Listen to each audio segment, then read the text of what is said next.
Hello everyone, and welcome to today's show with SportsbookReview.com. I'm your host Lee Martin, and we're here to talk some UFC. Joining me today, I have SBR's UFC expert David Manyun and MMA Mania's lead host Matt Ryan.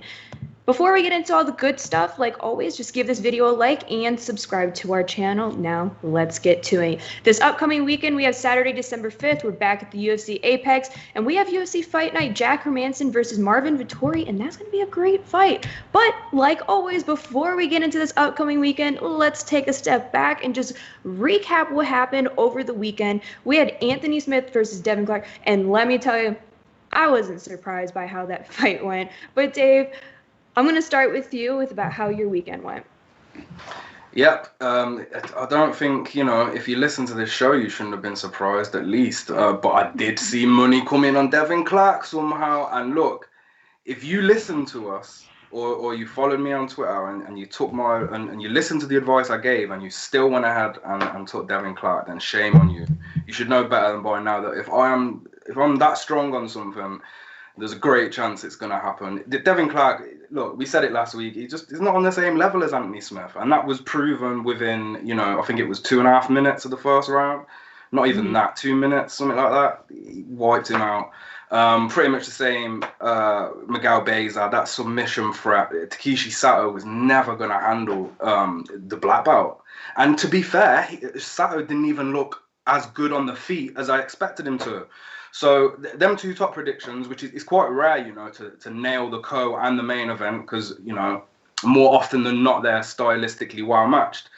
It was that damn heavyweight fight, the Parisian and Porter fight that got me. How them men were standing after 15 minutes, I don't know. But, chins of steel, they killed my punching parlay, which has been a rare occurrence this year. But I still cashed, made a lot of money, and it was a good week. Again, another good week besides the punch and parlay. That's great, though. I'm so glad to hear. Well, how about you, Matt? How did your weekend go? First and foremost, I would like to say that Mike Tyson won that fight. Anybody who disagrees with me does not understand the sport of boxing. Second of all, we talked about it last week on the show. Anthony Smith, that was the old Anthony Smith. That's the Anthony Smith we wanted to see against John Jones. That's the Anthony Smith we wanted to see against the home invader. That's the Anthony Smith we want to see in the octagon every single time out. And we, over at at Combat Culture, we called that fight. Well, I called that fight as soon as the Tyson card was over. And I'm not shocked at how that Smith got the finish, but how decisive and how quick it was. Like, his opponent was trying to get out of the stumbling blocks, was lost in the water, and then the shark came up and ate him. Aside from that, a great holiday weekend. Spent most of it in a food coma, and now we're here, and I have like 8 pounds of turkey in my fridge. So let's go, kids. Oh, you should see my fridge. It is stacked with food. But one fight that I want to bring up over the weekend that I was very happy with, Spark Kyle versus Bill Algeo, and I put money on Bill Algeo. That made me so happy. But enough about this weekend. We're going to fast forward to this upcoming weekend. Again, Saturday, December 5th, Jack Hermansson versus Marvin Vettori. And let's get into the main card breakdown. So we're going to start off with Featherweight, Nate Landwehr versus Movsar Evloev. What a great name. I love saying his name. But via BetOnline, Evloev is minus 675 and Landwehr is plus 500. Those odds. Wow. Now, Dave, I'm going to start off with you if you can give us your breakdown and pick for that fight. Yeah, straight onto them odds. Opened at 315, now sat in the 600s. Look, you just can't bet it. You can't bet it straight. And look, who's going to pay up 6.5 units anyway to pick up a unit on Movsar Evloev? Not many people. If you do, you're stupid. He's nothing more than a parlay piece this week. Obviously, look, he's Russian. The grappling's there. But I tell you what, his striking is getting better from fight to fight, Evloev. You can see the confidence coming along. But I have one problem, and that's his striking defense. It's been reckless at times, especially when he fought Enrique Barzola. Other than that, the kid does look flawless, I'm not going to lie. Former bantamweight champion at M1 Global. It's surprising he even makes this weight, but he's given himself an easier life at 145, eradicating that weight cut. He's a former Greco-Roman wrestling champion. His family is full of champions, actually. He's a master of sports in Greco-Roman. That's natural for a lot of them guys from that part of Russia. And look, he began hurting people. The moment he switched from wrestling to MMA, he has been, destroying guys since. He's facing a guy in Nate Landwehr, Nate the Train, choo-choo. This guy's a nutter. He's a nutter. Yeah, he was screaming Dana White's name whilst he was punching Darren Elkins in the face. He was just screaming his name. Dana, I'm here. Dana, I'm here. So at the very least, we're going to be entertained with Nate Landwehr.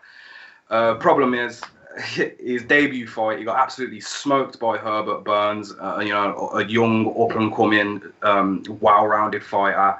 Not similar in styles to Evloev, but, trajectory is heading the same way. That fight against Burns, he got took down instantly, easy. He nearly got choked, and then he got out of the choke, stood back up, and then his head got kneed off his shoulders. It was an incredible knockout.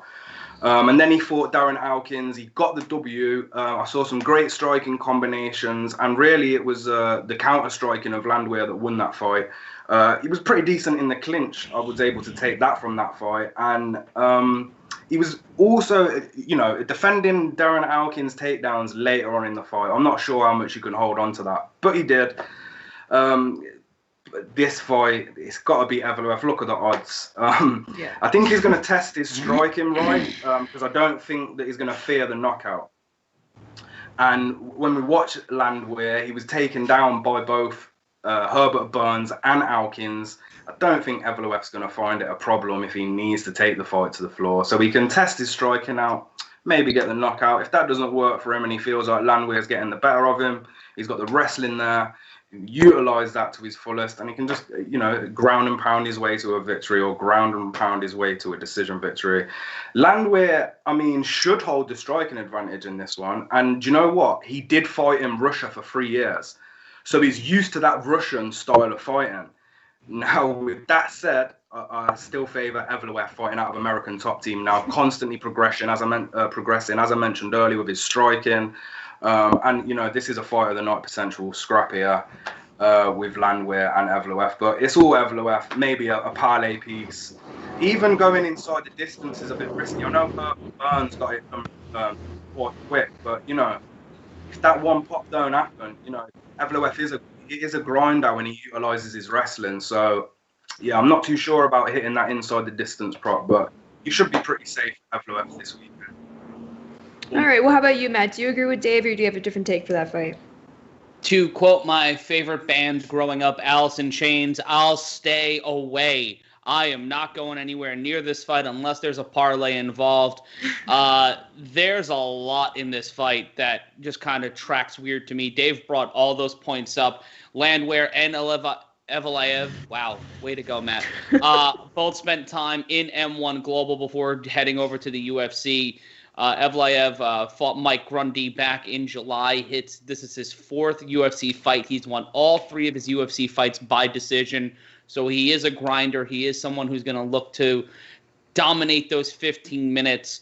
Landwehr has 3 losses and has lost by submission, decision, and knockout and TKO. If he gets disqualified, I think he gets MMA bingo, but I'm just not necessarily sure.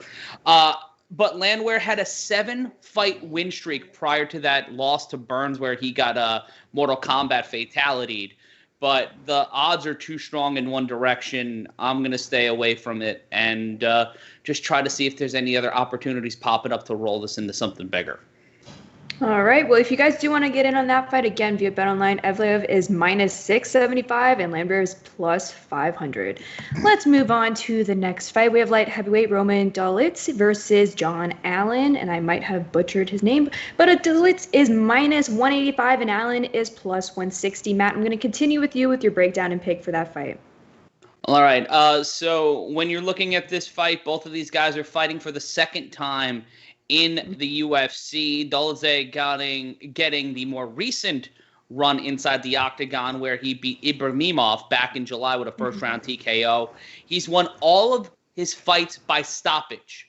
All but 2 of those fights were in the first round. He's had 1 fight go to the second round and 1 fight end in the third. So if you're John Allan, who fought to a no contest against Mike Rodriguez over a year ago at this point, and appeared on the Dana White Contender Series losing by submission, he's lost all but 2 of his fights by submission. So there's an interesting track there. 9 wins by knockout, 3 wins by submission, 1 by decision. For me right now, it's Dolidze's fight to lose. He's got the momentum. He's got the winning streak. He's got the ability to end fights early and end fights quick. The only thing Allan can use in terms of an advantage is to control the pacing early, dictate the momentum of the fight.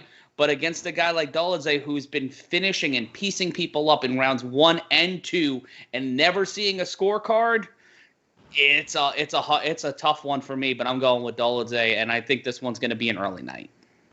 All right. Well, how about you, Dave? What's your take for that fight?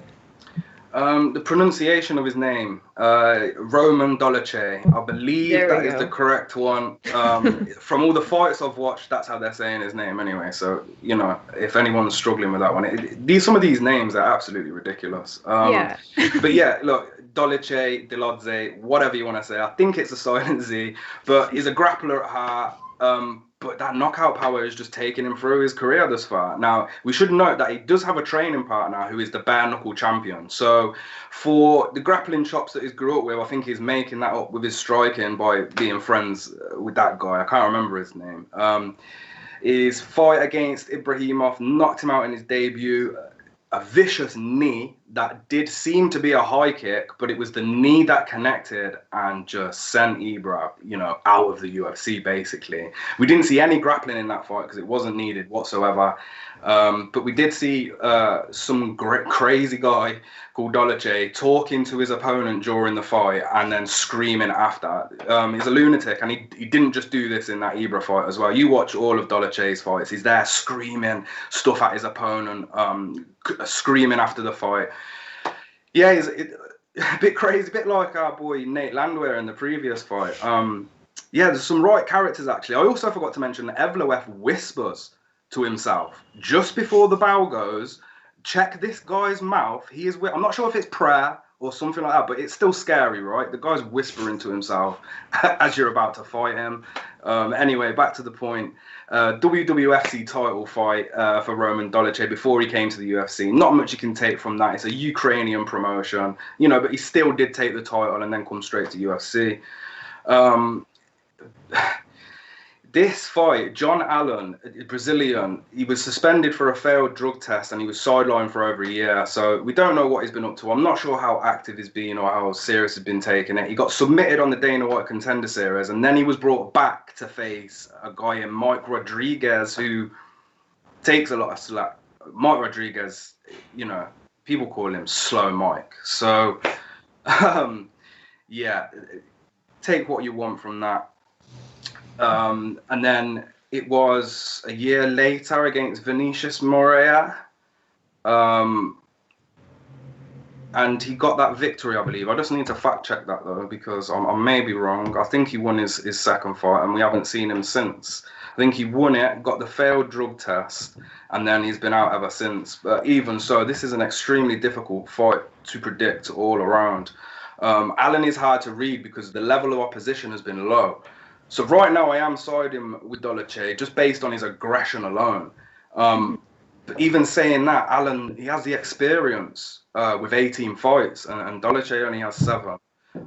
Both these guys are good in all areas. It's an interesting fight, and as I mentioned in the last one, this has definitely got potential to be fight of the night because just search Dolidze on YouTube and watch the guy.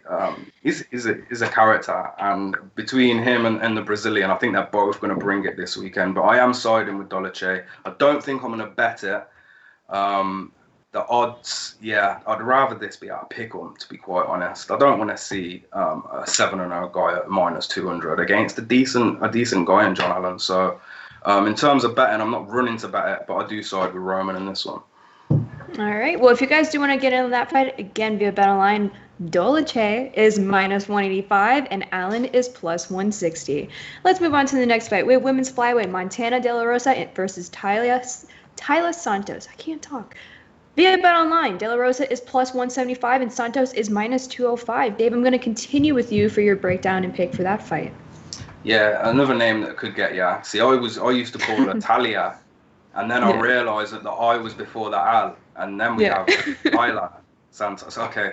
Anyway, she's 16-1. She's got 10 knockouts. She is an amazing striker. Let's just get that straight. She's incredible on the feet. She really is. But she needs to fix her distance management, especially before this scrap with De La Rosa.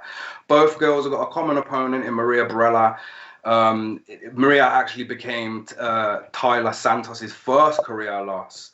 Maybe that was the reality check she needed, because I remember watching the fight and hearing Bisping comment on Once Upon a Time he was 16-0 in his career, and it gives you this false bravado that you shouldn't be walking around like you're untouchable, you're unstoppable, no one's gonna beat me, I'm 16-0, and she was woke up in that fight, and then she came back and faced Molly McCann. And if you follow me on Twitter, you'll see the pics and videos I've posted. McCann's leg was bruised from thigh to ankle. She's like Santos is like the female equivalent of Edson Barboza with them nasty kicks. Then her opponent, Montana De La Rosa, was able to use her grappling, and she took the W over Borella. So this is quite obvious. She needs to avoid the grappling. And the problem there is, when you watch Santos, for how good of a striker she is, she always mixes in the grappling. That's what you usually want from an MMA fighter, right? But she needs to really think about this one and try and just keep this on the feet.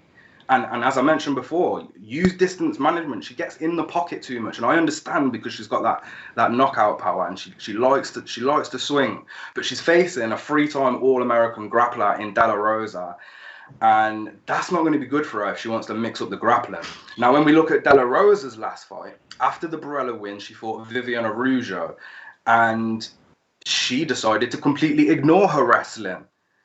That made no sense. She got totally outstruck by Viv. Viv's incredible. In fact, Viviane Araujo and Taila Santos, they are the current evolution of this sport for females. They are bringing this sport on so fast. When you watch that striking, it's incredible to see some of these girls who haven't even been fighting like since they were children and stuff like that. They're incredible. It's really good. But yeah, in this fight, I'm going with Santos. I'll have to go with Santos. It's tough, because I know that if that wrestling comes through, there's a potential that she's gonna lie there. When she fought Borella, there was moments in that fight she was taken down and she wasn't doing anything off her back. That worries me. It does worry me, especially at these odds. So in terms of betting, it is a struggle, because that price is just going further up to Santos. Now we're hitting the 200s. I think it was 180 maybe in the week. Certainly lower than that anyway. And that's the problem with this sport, guys. By the end of the week, these spots, they're going to disappear. So you have to hit them quick. But yeah, I do think Santos has the edge just because of how good she is striking. I just hope and pray that she doesn't use any grappling of sorts in this fight, because as mentioned, Rosa's a serious wrestler, 3-time All-American. But yeah, Santos for the W this weekend. All right, well, how about you, Matt? What's your breakdown and pick for the De La Rosa and Santos fight? Well, let's go with my stat of the week, brought to you by my crippling inability to showcase affection. Santos started her career with 15 straight wins, with our stat of the week, with back-to-back wins against 2 different women named Giselle. None of them bunched in, but I thought that fact would be a little interesting as I researched that this morning over coffee. I'm going with Santos here, even though she does have a loss to a common opponent in Borella. Let's take a look at De La Rosa's biggest wins to date inside the UFC. They're over Borella and they're over Rachel Ostovich, who has not necessarily had the best run over the past few years inside the octagon. And 3 wins by decision, 8 by submission, so we know she's serious when it comes to the grappling game. Dave brought that up earlier. But when you look at Santos's record, 10 wins by knockout or TKO. She knows how to keep a fight standing. She knows how to keep a fight engaged and work in a vicious assault with her hands and feet. I think that Santos might be able to okey-doke De La Rosa to keep this fight standing. I don't see this fight going to a decision. The deeper this fight goes, the better it is for De La Rosa because she has more experience inside the octagon. She might find a way to slow down the pace and set up a submission. But right now, I'm really liking Santos, and I'm really liking her in the first round and a half with a TKO. Okay, so since we're talking rounds, I would say under 2.5 at Bet Online is plus 185. So those are good odds if you like that. But again, if you want to get in on this fight via Bet Online. Jesus, too much coffee. All right, Montana De La Rosa is plus 175 and Taila Santos is minus 205. Now let's move on to the next fight, and I love this fight. Light heavyweight, Ovince and Preux, OSP versus Jamahal Hill. Jamahal Hill is minus 170 and OSP is plus 145. And I'm going to tell you right now, that plus 145 for OSP is looking very nice to me. I love OSP. But I'm going to go to you, Matt, again, for your breakdown and pick for the co-main. See, you would love that 145 because on my sheet here, it says Lee Martin's favorite fighter, and guess who that's under? Ovince St. Preux. But as much as you love OSP, and he did get a win over Alonzo Menefield, knocking him into another decade back in September, he's 2-3 in his last 5. That's a worrying sign for me. Even though he faces top flight competition, OSP does not suffer fools lightly.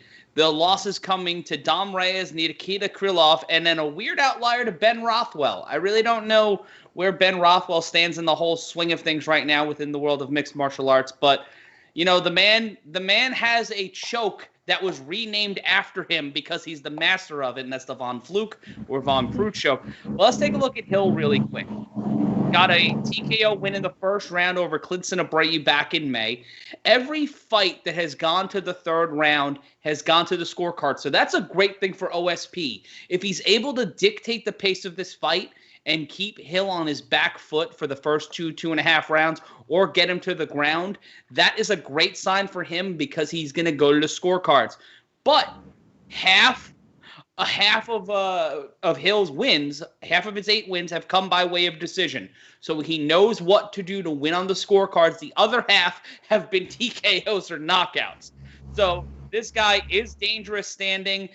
I'm going to go with OSP, but I really, really, really like, if you want to put a parlay on it, I really like Hill getting the upset via a split or a unanimous decision. I don't know if he'll finish him.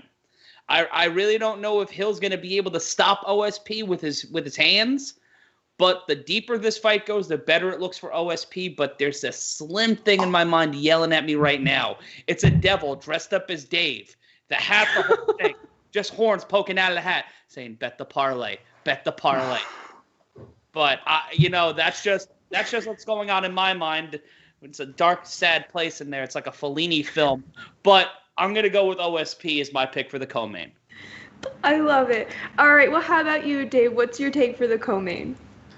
Well, I can say don't be putting anyone like Jamahal Hill in your parlay. That would be a big mistake. The odds are too good in terms of betting straight. Anyway, you can pick up a nice profit if you like Hill straight. But saying that he's 7-0, he should be 8-0. Clinton Abreu, it was a no contest because of cannabis. This is getting beyond now. There's been numerous fighters this year that are losing their right to fight because of this ridiculousness. It doesn't enhance you in a fight. If anything, it's going to go against you in a fight. So come on, attest to that. This is BS. It's BS. But anyway, stylistically, these two are quite similar. Experience is the obvious problem for Hill. Okay. I have a funny feeling about this one. Do you know what? I love OSP when he fights guys that are of the same height or smaller than him. Whenever OSP fights someone that's bigger than him, he struggles. And look, he's got a couple of knockouts on his record at OSP, and it's been against guys that are either bigger than him or just way above him in the rankings. So it's tough. It is tough. It's a real tough fight. All his KOs are against smaller opponents. So the fact that he's now fighting a guy in Hill who's going to have an inch or two above him, I do worry for OSP.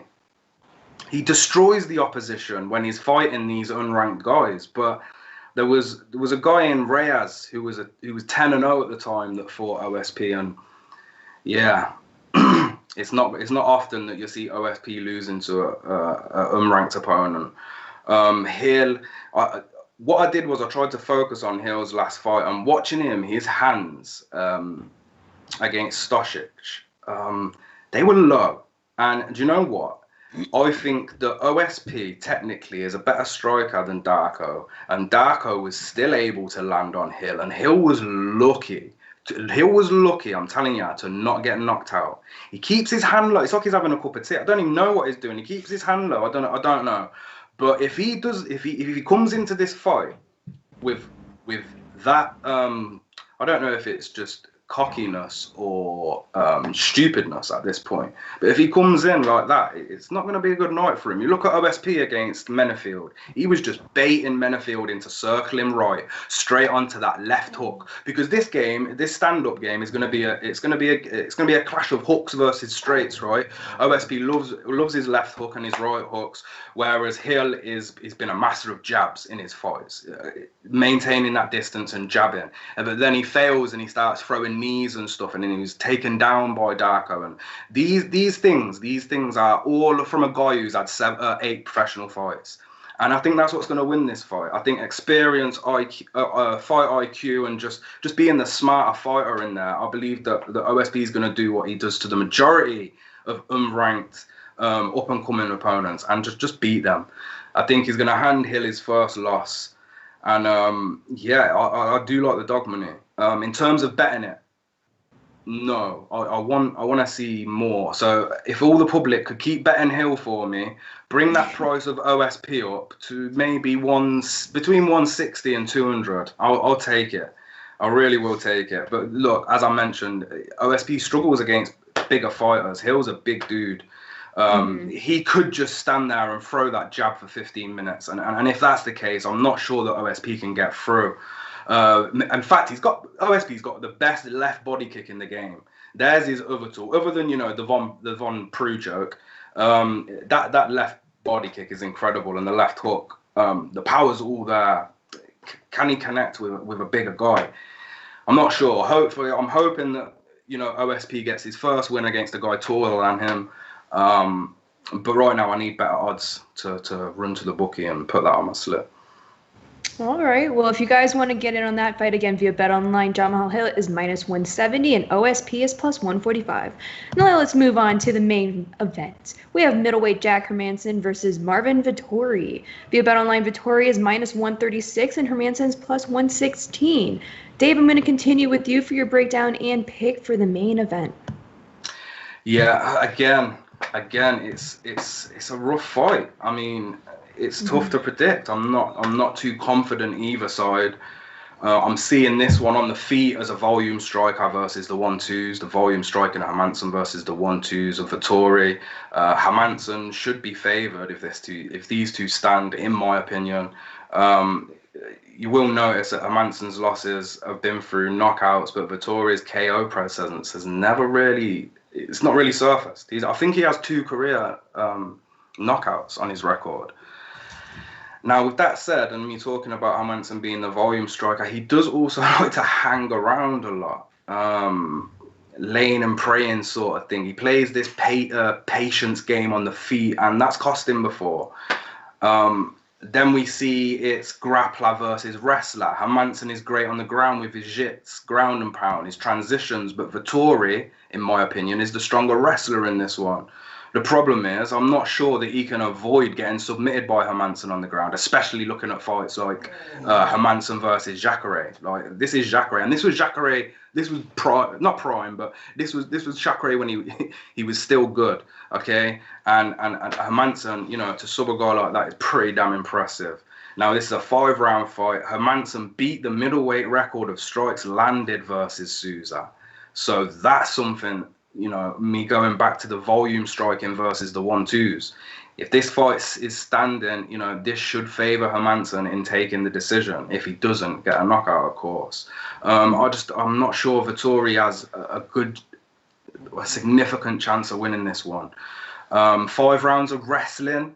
I don't think Vettori is going to be able to keep that up for 25 minutes, and two, avoid the array of submission attempts that Hermansson will throw up. Look, the Joker's is third ranked in this one. He was supposed to be fighting Kevin Holland, a fight that I would have rather saw. Kevin Holland's been rebooked for next month, and Vettori steps in on late notice, and that's another thing going against Vettori. He's not been preparing for a fight at all, let alone a 5-round fight against an experienced Jack Hermansson, who's fought some of the best guys in this division. How can Vettori win this fight? Well, for me, he needs to knock him out or catch a neck, right? And do that early. I don't think Vettori is technical enough to find an intentional KO. I think if he's going to KO someone, it's going to be lucky, as you can see by looking at his, knockouts so far. Look, he could catch him, but it's doubtful. I'm going to take Jack Hermansson. But once again, I'm just not sure if I want to bet this. I side with Hermansson. He should win on paper, but Vettori is still good, and Vettori could, as mentioned, he could get that lucky knockout, or maybe he does come out and wrestle and wins enough rounds to get the judge's nod. And, for these reasons and these, variables, I'm just staying off. I'm just going to stay away. I'm not going to be betting much this week, similar to last week. The punch and parlay will be there. First look article, that's been cancelled. Apologies because of the change in the main event. But yeah, betting-wise, I'm just taking a seat back because the profits have been good. So there's no need to go crazy. And we get given these events every week now. We're getting an event every week. You've got ample opportunity to make money. So don't feel rushed into betting this card because it's another hard one to predict. Yes. And definitely bankroll management, that's key. But how about you, Matt? What's your pick breakdown and pick for the main event? Well, if you saw my camera move while Dave was giving his breakdown, Olive was not happy with the assessment for whatever reason. I don't know. She also has a rubber cupcake that was out of view that she was trying to steal. So it could be that, or she just didn't like Dave's pick. But let's take a look at this really quickly. This is Jack Hermansson's fight to lose, but everything is lining up on Hermansson's side. He's 5-1 in his last 6, with wins over Gastelum, Jacare, Gerald Meerschaert, and David Branch. His last loss was in 2019 when he lost to Jared Cannonier by TKO. All of his wins, except for Jacare, in that last 6-fight run have come by way of stoppage. He's got 11 career wins by knockout, 6 by submission. When you look at Vettori, he's 4-1-1 with his win over Carl Robinson, ending inside the distance with a submission win, which was his 9th submission win of his career. He's only knocked out 2 opponents. He's lost every fight by decision. But the deeper which is a big red flag for me, especially for someone coming in on short notice, as Dave said, to fight a 5-round fight against someone who was preparing for a level of a fighter in Kevin Holland, who would be a real tough challenge, in my opinion, for Hermansson. I would advise staying away from this fight as well. Hermansson looks great on paper, but we've seen a lot of things this year across combat sports that look great on paper. Hell, Anthony Joshua looked great on paper before he got his clock clean last year inside the Garden. And you keep pointing to that. Deontay Wilder looked great against Tyson Fury on paper. So when you look at things on paper in combat sports, one lucky punch, one lucky move, something we don't know about in training comes to light in the main event. Everything is great until the bell rings. So I'm going with Hermansson here. I feel like this fight finishes inside the distance, but there is no real great path to victory here for Vettori. He would need some sort of Hail Mary finish to get Hermansson and get the win. All right. Well, if you guys want to get in on the main event, again, via BetOnline, Marvin Vettori is -136 and Jack Hermansson is +116. Now, before I wrap everything up, I got a question for you both. And Matt, I'll start with you. Do you have a top pick for this entire main card? And this is also not the main card, including prelims too. How about that? For this entire card, do you have a top pick?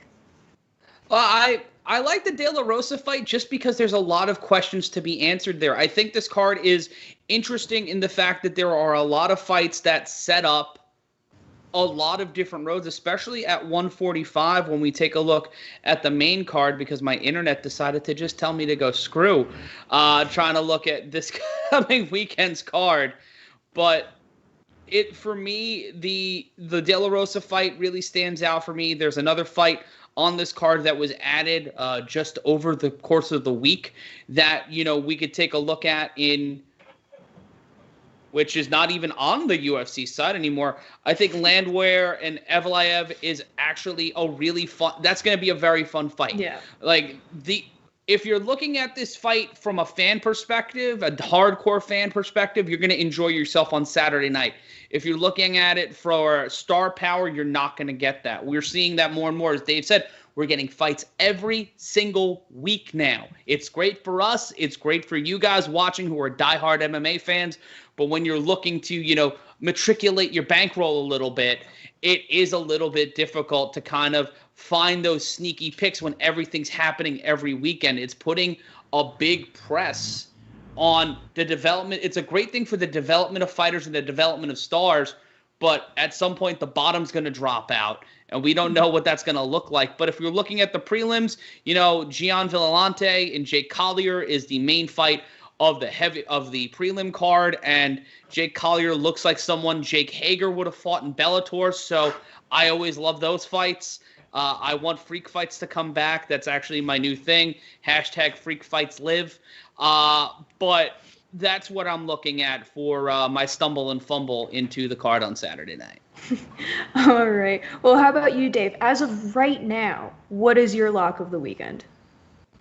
Oh. Yeah. I mean, that should cost money. Do you know what? Yeah.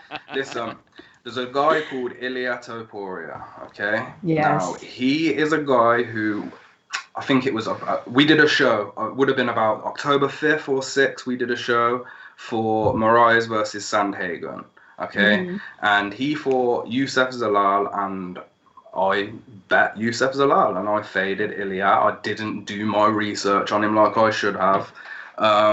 Well, I did, but just not enough. This kid is real impressive, and from that fight alone, he impressed me, especially with his wrestling and his slams. He's 9-0.